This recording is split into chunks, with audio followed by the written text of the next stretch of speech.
Jai Hind everyone. My name is Drishtan Sharma and today's lecture topic is the Indian Constitution.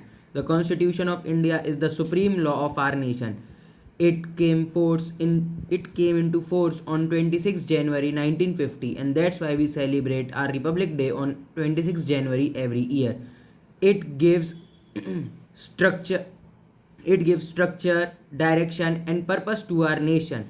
It tells how our nation to be governed, what powers different institutions will have, and what rights every citizen will enjoy. Our Indian Constitution is one of the largest written constitution in the world. The Indian Constitution is made by the Constituent Assembly, which consists different people from different community, region, religion, and background. The father of the Indian Constitution is Dr. Bhimrao Ambedkar, who is also the chairman of the Constituent Assembly. The Constitution of India works on different and important principles. The first is sovereignty, which means India is free to take its own decision. Second is socialism, which ensures that the government of India will work for Indian economy and social equality. The third is secularism, which means that the people of India is free to choose their religion.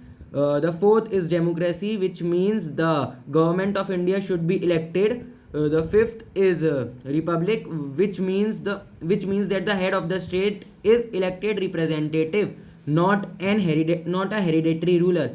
One of the strongest principle of our Indian Constitution is fundamental rights. These fundamental rights include right to freedom, right to equality, right to freedom to religion, culture, and educational right. Along with the fundamental rights, our constitution also gave us fundamental duties. In conclusion, I would like to say that the Indian Constitution is the backbone of the country. It protects the rights of the citizen. It tells how the government should govern the nation, and it. Thank you. Jai Hind, Jai Bharat.